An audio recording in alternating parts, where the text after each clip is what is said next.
The language policy and allegations of ethnic discrimination in Ukraine are as follows.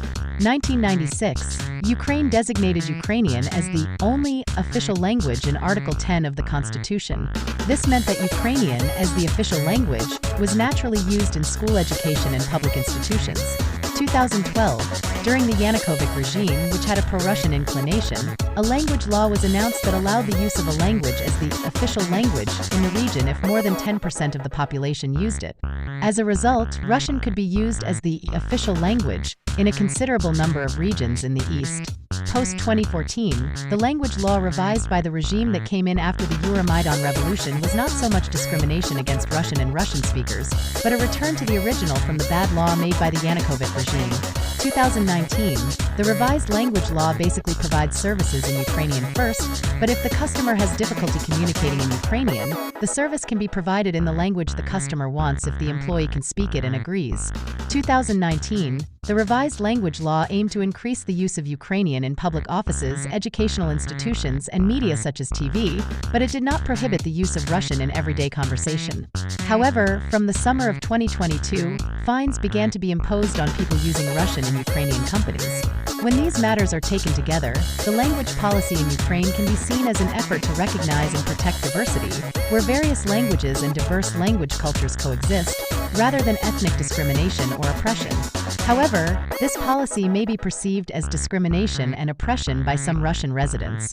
They express dissatisfaction with the fact that their language, Russian, is not officially recognized and instead they are forced to use Ukrainian.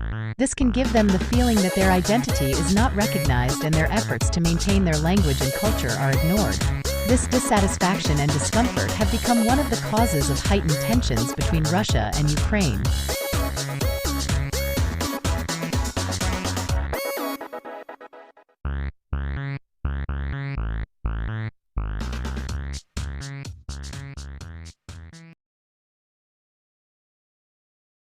The controversy over the language policy in China is as follows. 2020, in the Inner Mongolia Autonomous Region of China, measures to strengthen Chinese education were implemented from the new semester. This measure made it possible to teach in Chinese instead of the minority language, Mongolian, in schools.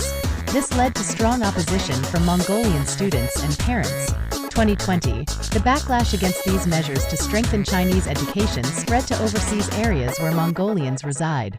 They criticized China's policy as an ethnic extermination policy. 2020, despite this backlash, the Chinese government continued to implement these policies.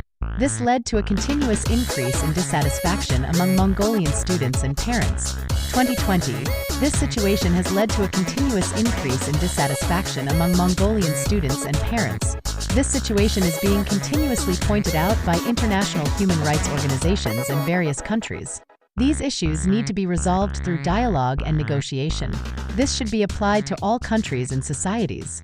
Therefore, China's Mongolian language policy should be evaluated according to international human rights law, and it cannot be justified according to it.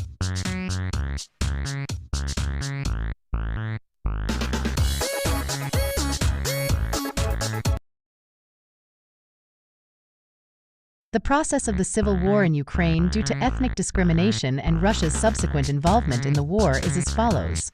2014, in Ukraine, a civil war broke out between pro-Russian separatist rebels and the Ukrainian government forces in the Donbas region of eastern Ukraine. This civil war was in a stalemate for 8 years as the power of the pro-Russian rebel forces in the Donbas region was not enough to face the Ukrainian government forces. 2014, Russia annexed Crimea in response to Ukraine's attempt to join the European Union (EU). And since then, pro-Russian forces in eastern Ukraine, where many Russian residents live, have been waging an armed struggle for separation and independence from Ukraine.